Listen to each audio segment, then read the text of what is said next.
할렐루야.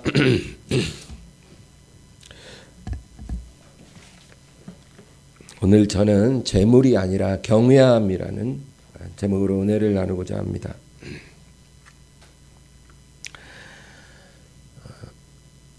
아담과 하와가 타락한 후에 그 이후의 인류의 역사를 보면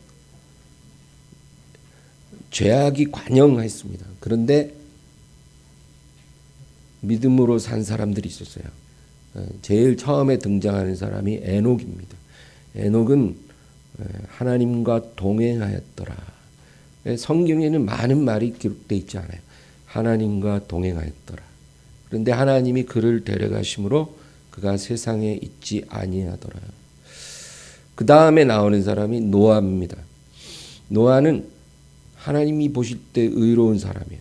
근데 하나님이 그에게 방주를 지으라니까 말씀하신 대로 순종했거든요. 그래서 이 에녹과 노아의 이 삶은 우리에게 구원에 대해서 말을 해줍니다. 하나님이 세상을 심판하실 때 하나님을 순종하는 사람, 하나님과 동행하는 사람을 하나님이 구원하십니다. 할렐루야. 근데 그 다음에 나오는 사람이 아브라함이에요. 오늘 저는 이 아브라함에 대해서 나누고자 합니다. 근데 아브라함의 이야기는 우리에게 구원을 말해주는 게 아니라 축복을 말해줍니다. 에녹과 노아는 구원에 초점이 맞춰져 있어요. 그들이 하나님과 동행함으로 하나님이 그를 데려가시고, 그렇죠? 노아가 하나님께 순종함으로 하나님이 노아와 그 가족을 구원하셨더라. 근데 아브라함의 이야기는 우리가 어떻게 하면 하나님의 광대한 축복을 약속받을 수 있는지, 그것에 초점이 맞춰져 있어요. 우리가 만약에 천국에 장차 들어가서 아브라함을 만나게 될 거 아니에요? 우린 아브라함 만날 겁니다. 노아도 만날 거고. 근데 이 아브라함에게 우리가 질문을 한다면, 아브라함 형제님, 우리가 하늘나라 가면 다 형제고 다 자매예요. 아브라함 형제, 당신의 일생에서 가장 잘한 결정은 뭐라고 말씀하시겠습니까? 그러면 아브라함 주저없이 우리에게 대답을 할 거예요. 두 가지입니다. 첫째는 하나님이 고향 땅 아비집을 떠나라고 하셨을 때 내가 앞뒤 계산하지 않고 순종했던 것. 두 번째는 하나님이 내가 100세에 낳은 그 외아들을 번제로 바치라고 했을 때 내가 망설이지 않고 순종한 것입니다. 이렇게 대답을 할 거라는 거예요. 아브라함 일생에 정말로 잘한 결정 두 가지가 바로 그거예요. 고향 땅을 떠나라고 했을 때 계산하지 않았어요. 그냥 하나님이 말씀하신 대로 그냥 바로 떠났어요. 그게 너무 잘한 거라는 거예요. 그리고 아들을 바치라고 했을 때 망설이지 않고 바로 하나님께 순종했던 것. 그것이 아브라함 일생의 가장 잘한 일이었어요. 여러분, 이 두 가지가 쉽다면 쉽고 어렵다면 어려운 일이에요. 왜 쉬우냐면 앞뒤 계산하고 재고할 게 없어요. 그냥 하나님이 하라고 한 대로 바로 따르면 되니까 쉬운 일이에요. 그러나 어려운 일이기도 해요. 왜냐하면 하나님은 우리에게 절대로 쉬운 일을 명하지는 않거든요. 우리가 제일 하기 힘든 거를 하나님이 우리에게 명하시거든요. 그래서 어려울 수 있어요. 하나님의 자녀가 하나님이 예비한 축복을 받지 못할 경우가 있어요. 우리가 하나님이 우리에게 주시려고 하는 게 많은데 여러분 그거 다 받았다고 생각하세요? 아닙니다. 하나님이 우리에게 주신 거를 다 받았다면, 주시려고 한 거를 다 받았다면 지금 우리가 이런 모습이 아닐 거예요. 우리는 하나님이 우리에게 주려고 했던 것을, 많은 것을 받지 못했어요. 그 이유가 뭘까요? 우리의 능력이 부족해서, 우리의 노력이 부족해서, 우리의 어떤 지혜가 부족해서 그런 게 아니에요. 하나님의 말씀을 믿지 못했기 때문에. 하나님의 말씀은 여러분 우리가 판단할 대상이 아니고 믿음의 대상. 하나님 말씀하신 것을 믿었으면 우리에게 계획한 축복이 다 이루어졌을 거예요. 그런데 믿지를 못하니까 순종이 안 되는 거예요. 그래서 하나님이 가라고 한 길로 안 가고 내가 생각한 길로 가는 거예요. 우리가 결정을 잘못해서 하나님이 예비한 축복을 누리지 못한 일이 너무 많아요. 이스라엘도 그랬어요. 애굽을 떠나서 2년이면 가나안 땅에 들어가게 되어 있었어요. 2년만 광야길 고생하면 하나님이 약속하신 땅을 다 받을 수 있게 돼 있어요. 그러나 2년 만에 들어가지 못했어요. 40년 걸렸어요. 그것도 출애굽한 세대는 다 광야에서 죽고 그 자식들만 들어갔어요.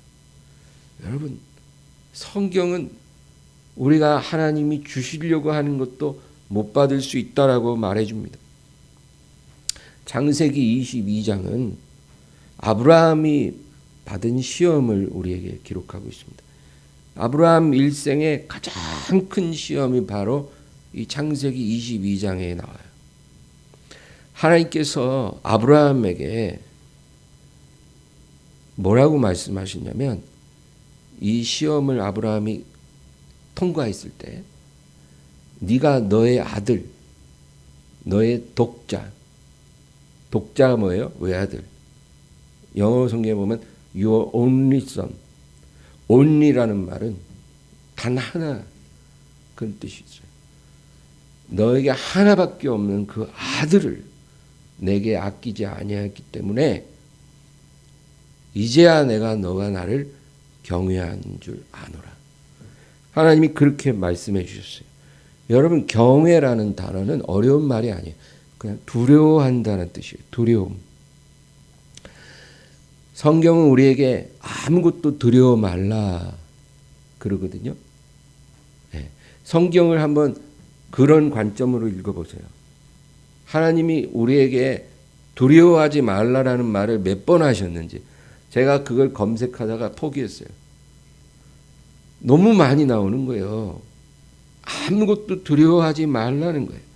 사람도 두려워하지 말고, 그리고 질병도, 흉년도, 전쟁도, 장래일도, 또 죽음도, 그리고 너희를 대적하는 이 세상 임금 마귀도 두려워하지 말라.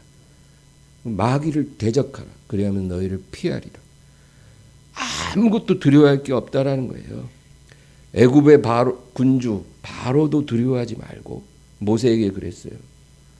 네. 그리고 저 가나안 7족속도 두려워하지 말고, 저들이 가진 철병거, 또 장대한 아낙 자손 두려워하지 말고, 아수르의 대군도 두려워하지 말고, 그리고 유라굴로 태풍도 두려워하지 말고, 무엇을 먹을까 마실까 입을까 두려워하지 말라. 하나님은 우리에게 수도 없이 두려워 말라. 그 어느 것도 두려워할 필요 없다. 근데 오직 하나님을 두려워하라. 성경은 우리에게 분명하게 얘기해. 아무것도 두려워할 게 없는데 하나님을 오직 두려워하라는 거예요.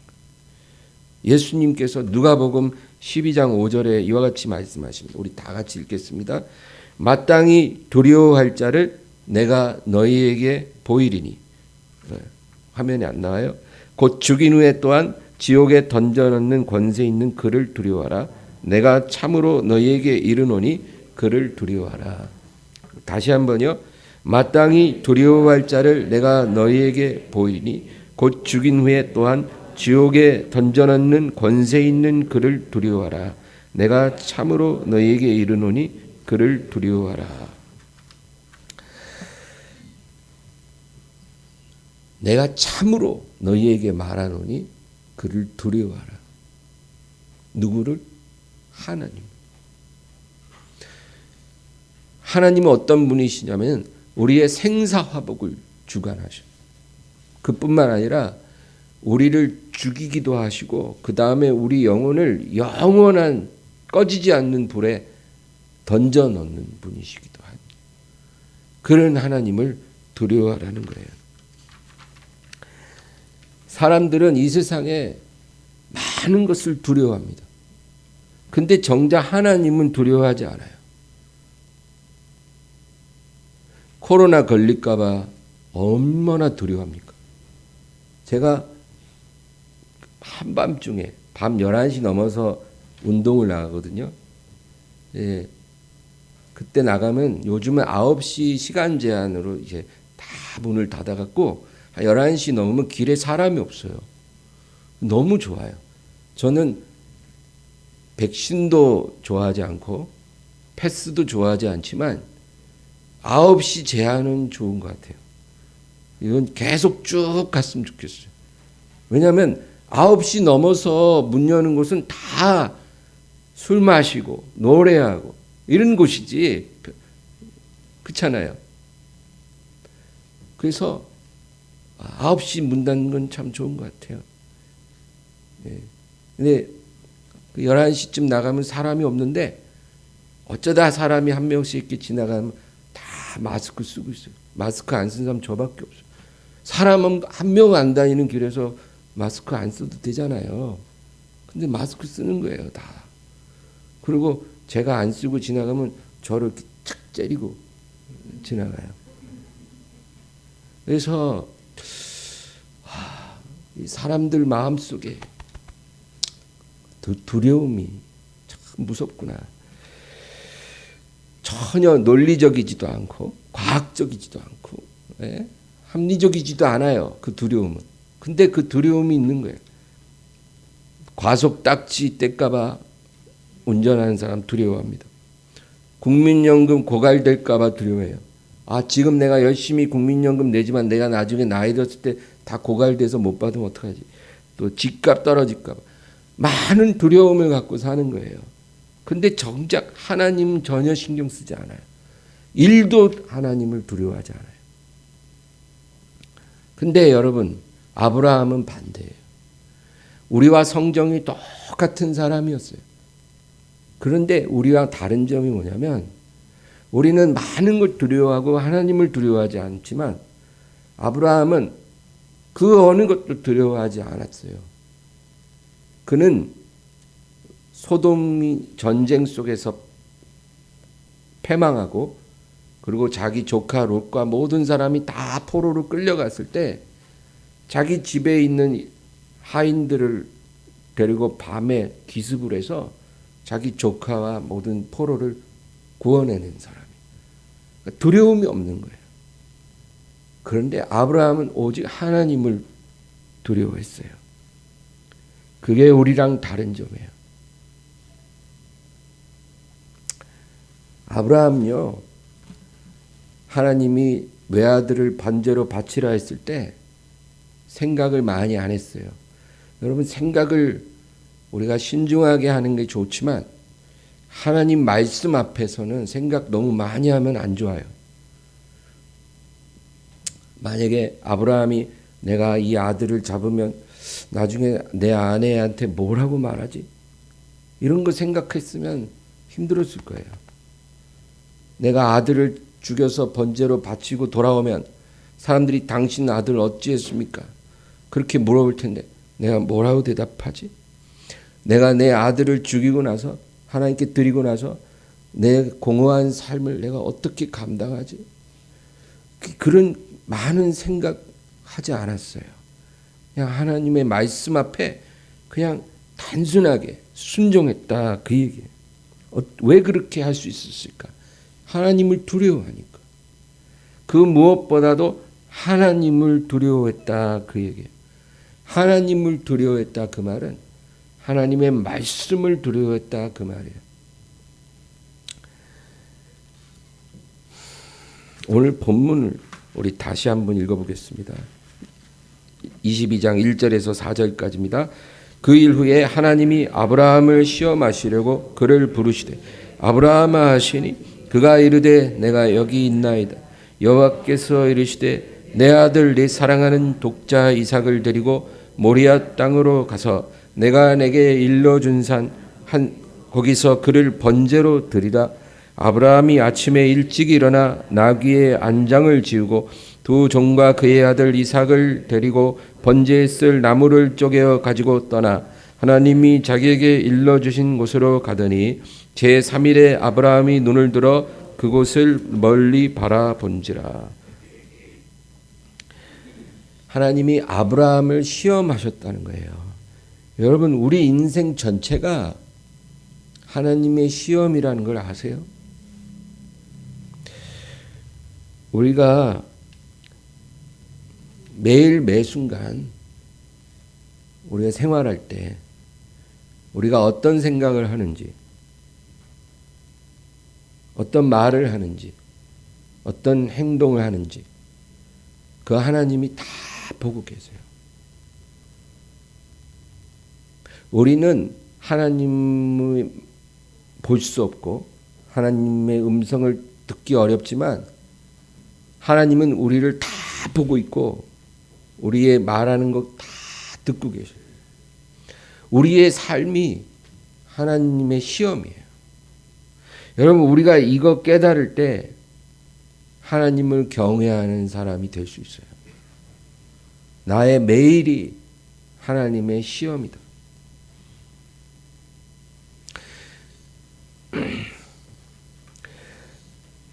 근데 오늘 본문에 보면 아브라함은 하나님이 말씀하셨을 때 왜라고 질문하지 않았다라는 거예요. 어느 날 하나님이 갑자기 너가 100세에 낳은 그 외아들을 내게 드려라 이러시면 여러분 우리 같으면 어떻게 했을 것 같아요? 뭐라고요? 왜요? 줄 때는 언제고? 아니, 하나님, 내가 달라 그래서 준 것도 아니잖아요. 하나님이 주시겠다고 약속해갖고 내가 25년 기다려서 받은 아들이에요. 근데 그 아들을 이제 잡으라고요? 왜요? 왜 그래야 되는데요? 여러분, 그렇게 하나님께 질문할 만 하잖아요.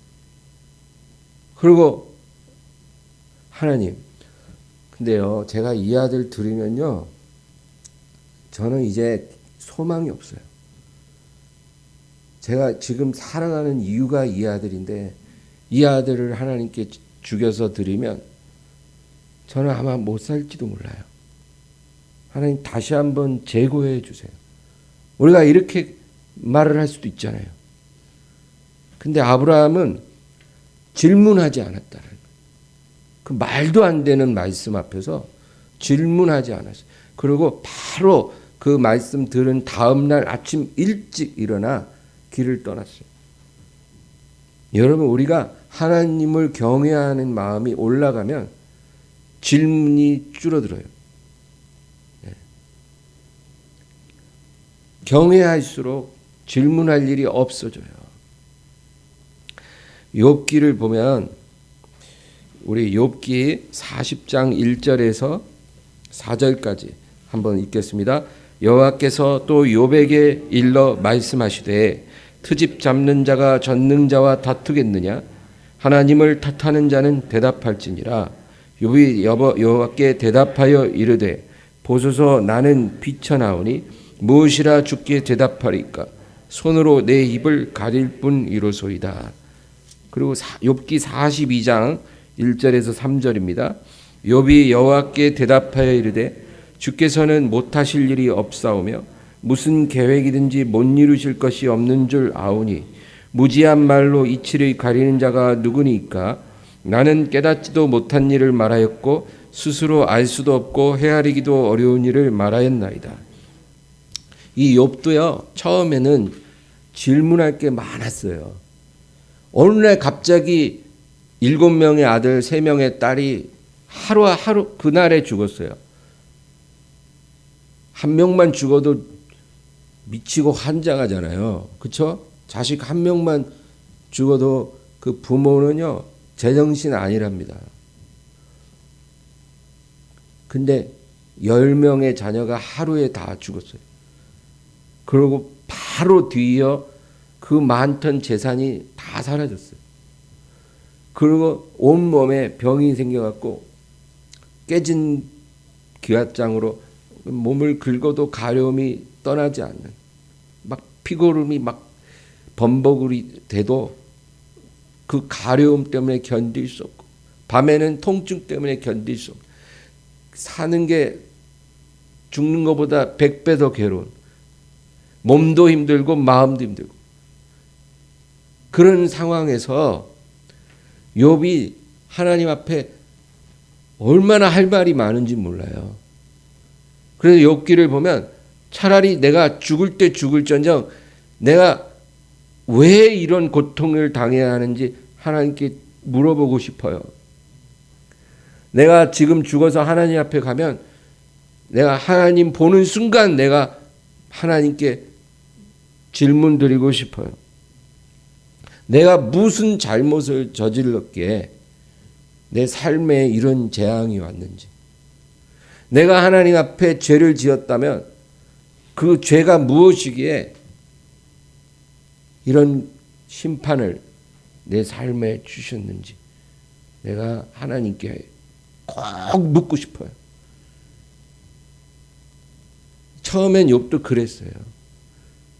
그런데 나중에 욥기가 끝날 때 하나님이 욥에게 나타나셔서 말씀하십니다. 그러니까 욥이 뭐라 그래요? 내가 이제는 아무 말도 하지 않겠습니다. 내가 하나님 앞에 내 입을 닫겠습니다. 우리가 여러분 하나님을 알수록, 하나님을 경외하게 될수록 질문은 사라져요. 하나님 앞에 묻고 싶은 게 점점 없어져요. 물을 이유가 없다는 것을 알게 되거든요. 여러분, 그것입니다. 다시 본문으로 가서 창세기 22장 6절에서 8절까지 읽겠습니다. 아브라함이 이에 번제나무를 가져다가 그의 아들 이삭에게 지우고 자기는 불과 칼을 손에 들고 두 사람이 동행하더니 이삭이 그 아버지 아브라함에게 말하여 이르되 내 아버지여 하니 그가 이르되 내 아들아 내가 여기 있노라. 이삭이 이르되 불과 나무는 있거니와 번제할 어린 양은 어디 있나이까. 아브라함이 이르되 내 아들아 번제할 어린 양은 하나님이 자기를 위하여 친히 준비하시리라 하고 두 사람이 함께 나아가서 이제 한참 길을 가다가 이제 하인 둘은 이제 따로 남겨두고 이제 아들과 둘이 길을 떠나요. 근데 아들이 아버지한테 질문합니다. 아버지, 근데 우리가 지금 하나님 앞에 번제 드리러 간다며요. 보통 우리가 하나님 앞에 제사를 드리려면 제물을 끌고 가는데 우린 제물이 없네요.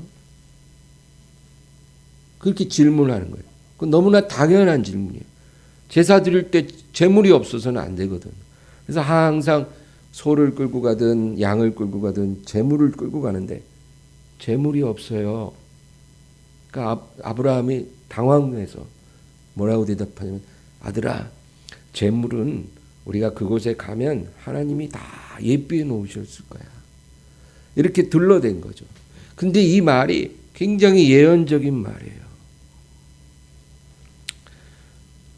여러분, 하나님은 아브라함에게 아들을 번제로 바치라고 할 때 이미 그 아들 대신 하나님이 받으실 재물을 준비해 놓으셨어요. 그 재물이 어디 있어요? 그 모리아 산에 시간이 딱 되면 그 뿔이 수풀에 걸려서 버둥버둥거리는 순양 한 마리가 있는 거예요. 이미 그것으로 아들을 대신해서 드리도록 하나님은 다 준비해 놓고, 그리고 네 아들을 내게 드리라는 거예요. 하나님이 원하신 것은 그 아들의 생명이 아니고 아브라함의 마음의 경외함, 네가 내 말에 어디까지 순종할 수 있는지, 네가 어디까지 내 말을 받아들일 수 있을지 내가 한번 시험해 보려고 한다는 거예요. 하나님이 원하신 거는 그 아브라함의 경외함을 보고 싶은 거지 이삭의 생명이 아니에요. 이미 하나님은 다른 재물이 준비되어 있어요. 여러분, 이 순양은 바로 예수님을 의미해요. 여러분, 우리가 하나님 앞에 뭐를 드릴 수 있을 거라고 생각하면 안 돼요. 하나님은 우리한테 뭔가를 받고 싶으신 분이 아니에요. 그거 잘 알아야 돼요. 우리가 뭘 드린들 그게 하나님을 만족시키겠어요. 여러분이 만약에 재산이 한 100억 있어요. 100억을 다 팔아서 하나님께 바친들 그게 하나님 앞에 만족이 되겠냐고요. 하나님이 그 100억이라는 물질이 필요하신 분이겠냐고요. 100억이 아니라 1조 원을 드리면 하나님 만족하실까요? 그렇잖아요.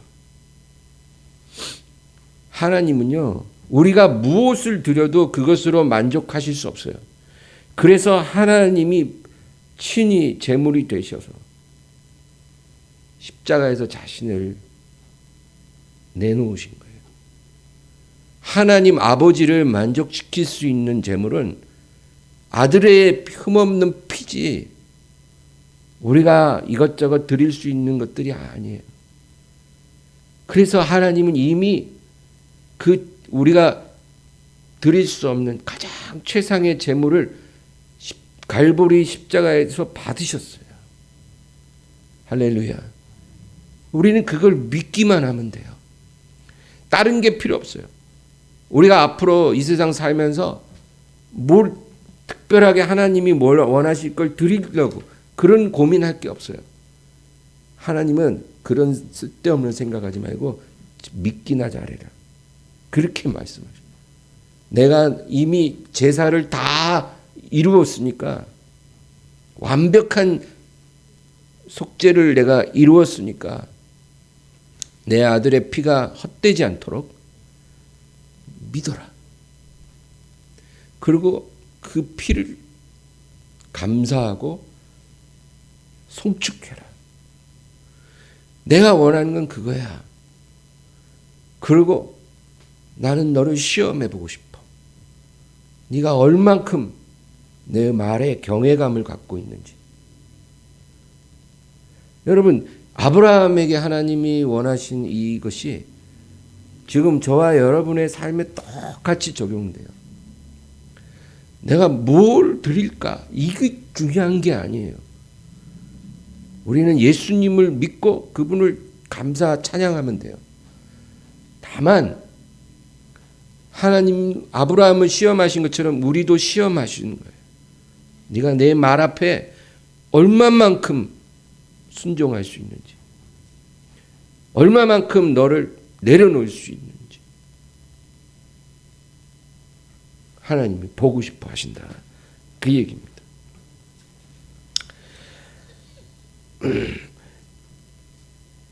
아이가 부모한테 뭐 선물 줄 때 있잖아요. 그렇죠? 예. 그 아이가 부모한테 어버이날 뭐 크리스마스 날 이렇게 선물을 준, 여러분 그 아이가 뭘 드린들 그것이 부모한테 얼마나 크겠어요. 근데 그것이 아이가 부모한테 준비한 선물이 무엇이냐가 아니라 그 선물이 그 아이에게 어떤 의미를 갖고 있는지가 중요한 거예요. 네? 그 아이가 가진 것 중에 제일 좋은 거, 제일 소중한 거를 내가 제일 좋아하는 건데 이거 엄마 가져. 이런 식으로 선물을 주면 그 엄마 마음이 아주 흐뭇한 거죠. 그렇죠? 그 아이가 무엇을 주든 그게 엄마한테 필요한 건 아니에요. 그러나 이거 내가 제일 아끼고 좋아하는 건데 이거 큰맘 먹고 주는 거야. 이러고 엄마한테 딱 주면 그 아이 마음이 그 엄마를 기쁘게 하는 거예요. 저는 애 안 키워봐도 이 정도는 알아요. 근데 여러분, 우리와 하나님과의 관계도 똑같아요. 우리가 하나님께 뭘 드리든 그것이 하나님께 필요한 건 아니에요. 근데 이게 나한테 너무 중요하냐 아니냐, 그것이 하나님의 마음을 기쁘게 할 수 있는 거예요. 그래서 하나님은 우리가 힘들 때 순종하는 걸 더 좋아하시는 거예요. 시간 많을 때 그 시간 조금 떼어 드리는 거하고 시간이 전혀 안 날 때 그 시간을 깨뜨려서 하나님 앞에 드리는 거는 똑같은 한 시간이라도 하나님이 받으시는 그것이 틀린 거예요, 여러분. 그래서 내 생각대로 내 방식대로 섬기는 게 아니라 하나님이 달라고 하실 때 드려야 돼요. 하나님, 내가 시간 많을 때는 이런 일도 안 생기더니 바빠 죽겠는데 꼭 이럴 때 막 교회 나오라 뭐 하라고 그러고 그냥 막 이런 식으로 불평하고 그러면 안 되고, 하나님이 꼭 고를 때 달라 그러거든요. 우리에게 그것이 중요할 때, 한 시간이 중요하고, 그럴 때 하나님이 그걸 꼭 달라 하실 때가 있어요. 여러분, 그럴 때 우리가 어떻게 행하는지 하나님께서 보고 있다, 그 얘기예요.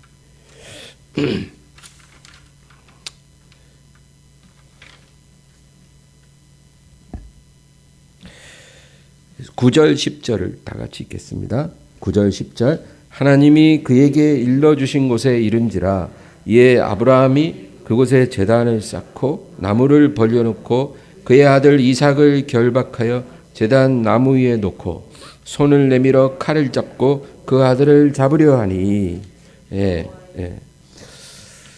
아브라함이요, 도착해서 조금도 주저함 없이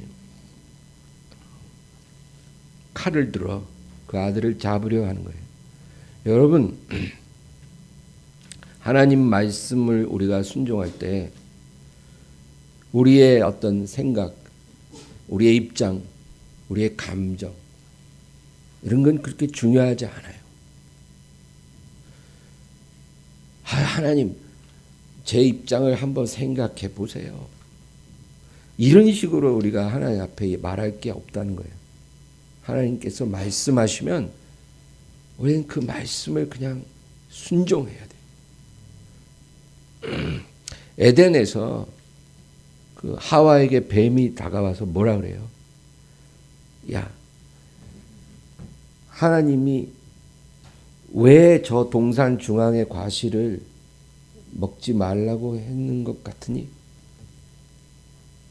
그거 먹으면 죽는다 그던데. 야, 생각해봐. 저 탐스러운 과실 하나 네가 베어 문다고 죽는다는 게 말이 되냐? 그 말도 안 돼.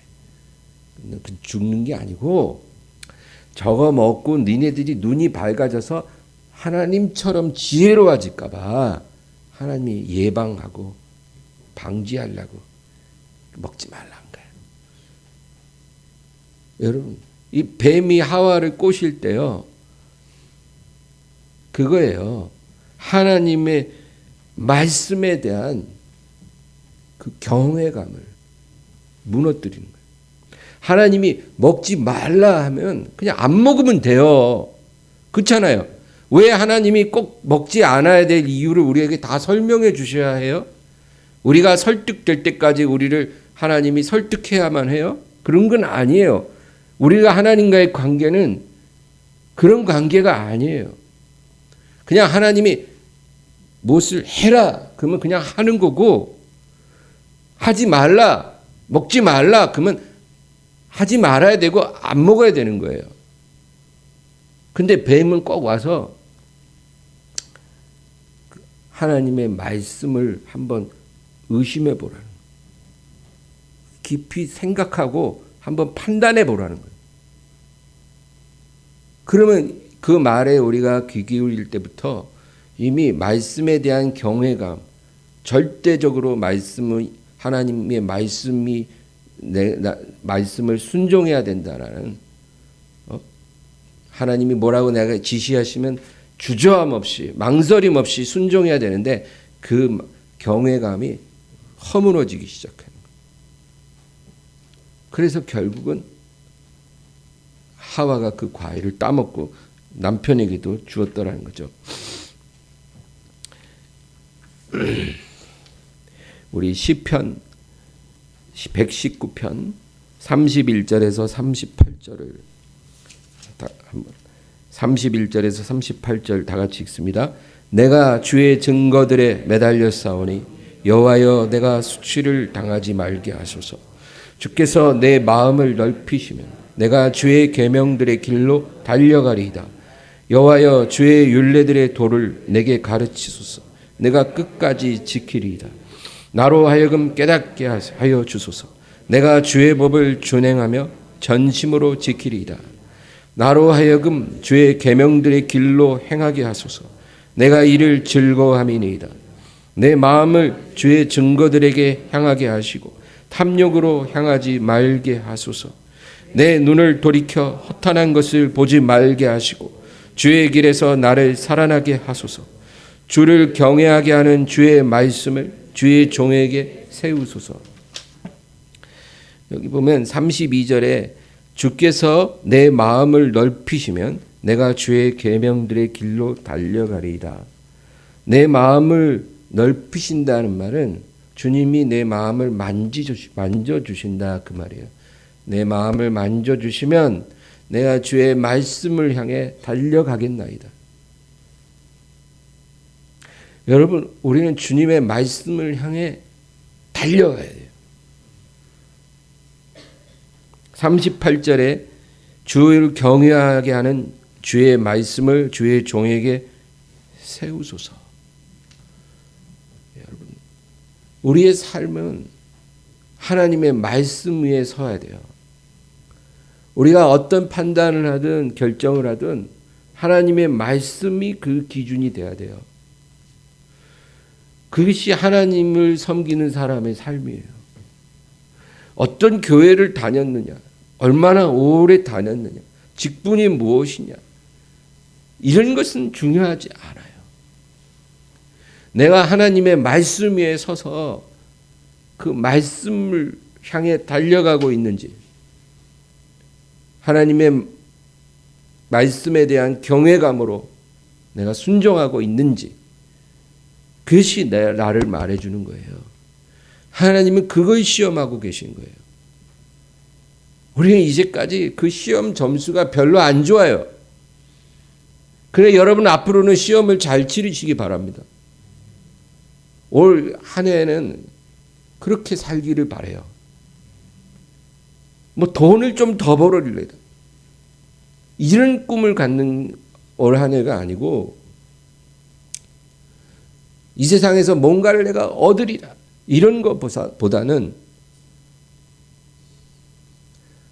말씀을 따라서 살리라. 그 마음을 갖기를 주의 이름으로 축원합니다. 사람들은 자기 한계를 정해놓고 삽니다. 사람들을 대할 때도 그렇고 하나님 대할 때도 그래요. 딱 자기 선을 그어요. 만약에 하나님이 사라한테 너의 외아들을 나에게 번제로 드리라 그랬다면 아마 사라는 뭐라고 대답했을까요? 제가 예상할 때 분명히 하나님 이삭 빼고 다 드릴게요. 이랬을 것 같아요. 네. 여러분 그렇게 되면 뭐 굉장히 하나님을 사랑하는 사람 같죠? 이삭 빼고 다 드릴 수 있다니까. 근데 하나님께서 원하시는 건 아니에요. 아브라함에게 이삭을 바치라고 하신 것은 그것이 아브라함의 한계라는 걸 하나님이 아시는 거예요. 한계. 아브라함이 도달할 수 있는 최후의 한계점. 바로 그 단계를 하나님께서 요구하시는 거예요. 네가 얼마만큼 하나님 말씀에 대한 경외감을 갖고 있는지 내가 너를 시험하려 하노라. 여러분 겁먹지 마세요. 오늘 이 말씀 들었으니까 진짜 나한테 다 달라 그러면 어떡하지? 여러분 이런 쫄지 마세요. 그 어떤 한 달란트 받은 게으른 종이 주인한테 그러잖아요. 주여, 당신은 심지 않은 데서 거두고 해치지 않은 데서 모으시는 분이므로 제가 두려워하여. 근데 여러분, 주님은 절대로 심지 않은 데서 거두고 해치지 않은 데서 모으시는 분이 아니라는 거예요. 우리를 단계적으로 인도하셔요. 우리에게 은혜 먼저 주시고 우리에게 믿음 주시고 그리고 감당할 만한 시험만 우리에게 허락하십니다. 하나님의 말씀이 그냥 한꺼번에 우리에게 임하는 게 아니라 우리의 믿음의 분량만큼 우리에게 임하는 거예요. 예, 똑같은 말씀이라도 각 사람의 믿음의 분량만큼 하나님이 그 말씀을 열어주셔요. 그래서 너 겁먹지 마세요. 내가 감당할 만큼 하나님 말씀을 우리에게 부어주시는 것입니다. 순종할 수 있다라는 거예요.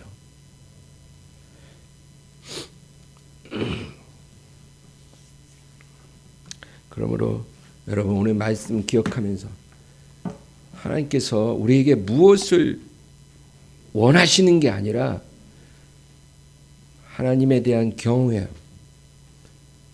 하나님 말씀에 대한 경외함을 시험해 보고 싶어 하신다.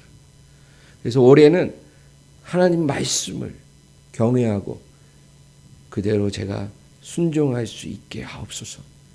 그러기 위해서는 제가 항상 게으르지 않고 말씀 듣고 읽는 것을 열심히 하고, 그리고 성령께서 내게 말씀을 주실 때 정말 내가 감당할 수 있을 만큼 주신다는 것을 믿고 우리가 순종하면서 우리의 삶을 살도록 그렇게 되기를 주의 이름으로 축원합니다. 오늘 말씀을 생각하면서 우리 간절히 기도하겠습니다. 주여, 주여, 주여.